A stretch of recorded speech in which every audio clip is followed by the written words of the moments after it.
Halo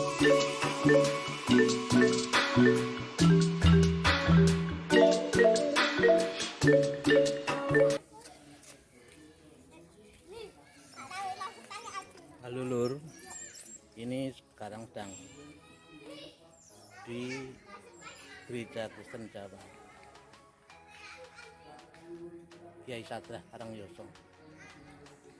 Ini di gerejanya, ini dulu namanya Masjid Rasulan Jebulon. Bentuknya seperti masjid. Di puncaknya itu salib, pasang salib. Yang dipasang salib itu adalah gambaran Cokro Sudarsono, senjata dari Dewa Wisnu dalam pewayangan, dan senjata Pasopati, panah dari Arjuna. Dua senjata yang dianggap sangat sakti, punya kekuatan. Ini jemaat Kyai Sadrah sedang beribadah memperingati jumenenge Kyai Sadrah jadi Rasul Jawa. Kalau nggak salah tadi yang ke 122 ya. Ini ada kira-kira yang beribadah. Di sana ada pendopo.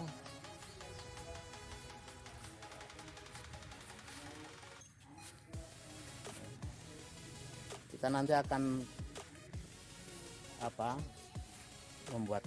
mengupas, mengkaji teologi Kyai Sadrah. Kita mengkaji berdasarkan firman Tuhan.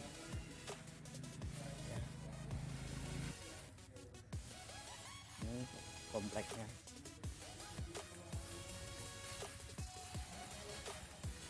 Ini jalan depan gereja. Gerejanya menghadap ke utara.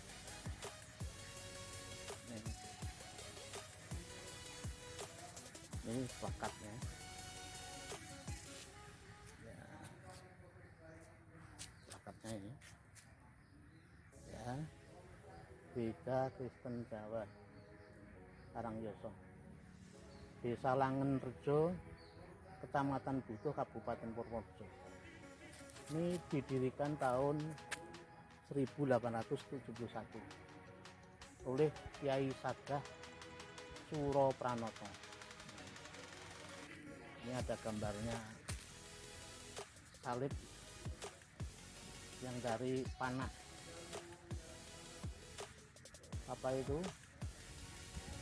Pasopati dan Cokro Sudarsono. Ini saya sedang di pendopo ya, Gereja Kristen Jawa Kyai Sadrah. Pendoponya ini ada kursi-kursi. Ini ada foto Kyai Sadrah. Ya. Beliau lahirnya tahun 1835. Ya, wafat tahun 1924.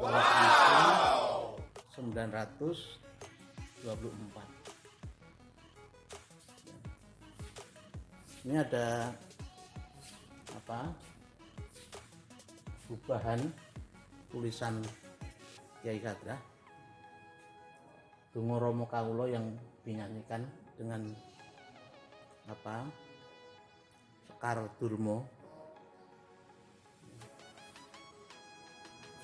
Dan di pojok timur selatan ini ada replika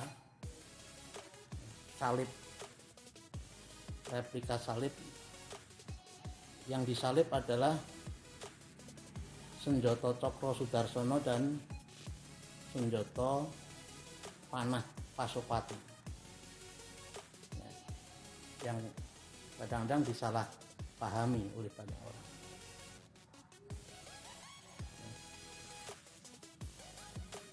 Jadi di sini saya akan mengulas firman Tuhan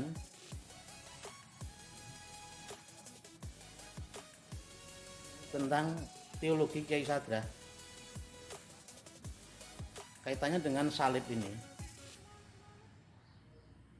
Jadi Kiai Sadra tidak mengagungkan, memuja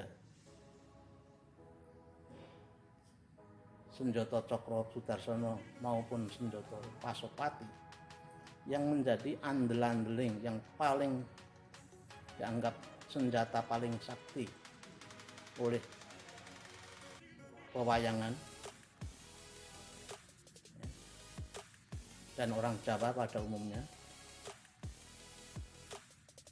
Tetapi Kiai Sadra justru menganggapnya sebagai sebuah sesuatu yang melawan Tuhan, yang harus disalibkan. Orang harus mengandalkan Tuhan Yesus. Jadi ini salib ini seperti senjata Cokro dan senjata Pasopati ini seperti ular naga pada saat Musa untuk memohonkan pengampunan kepada Tuhan bagi umat Israel ketika mereka berdosa. Dan Tuhan Yesus disalibkan. Senjata seperti ini tidak diperlukan lagi, karena Tuhan Yesus telah memperdamaikan semua. Tidak ada peperangan. Saya bacakan di dalam firman Tuhan, ya, di dalam kitab Mika, saya bacakan demikian, pasal 4 ayat 1 sampai 3. Akan terjadi pada hari-hari yang terakhir, gunung rumah Tuhan akan berdiri tegak mengatasi gunung-gunung dan menjulang tinggi di atas bukit-bukit. Bangsa-bangsa akan berduyun-duyun ke sana, dan banyak suku bangsa akan pergi serta berkata, mari kita naik ke gunung Tuhan, ke rumah Allah Yakub, supaya Ia mengajar kita tentang jalan-jalannya, dan supaya kita berjalan menempuhnya. Sebab dari Sion akan keluar pengajaran dan firman Tuhan dan dari Yerusalem. Ia akan menjadi hakim antara banyak bangsa dan akan menjadi wasit bagi suku-suku bangsa yang besar sampai ke tempat yang jauh.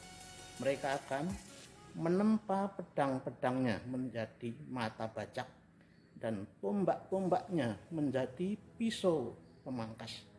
Bangsa tidak akan lagi mengangkat pedang terhadap bangsa, dan mereka tidak akan lagi belajar perang.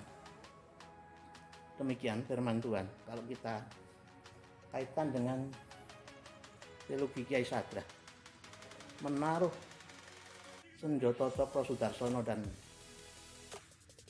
senjata Pasopati disalibkan, itu berarti bahwa itu telah dilebur, dimatikan, dan oleh karena itu orang telah diperdamaikan, karena semua orang hidup dalam terang mengenal Tuhan. Kiai Sadra sendiri ketika ia memberitakan Injil dalam perdebatan, dalam perang antar ilmu,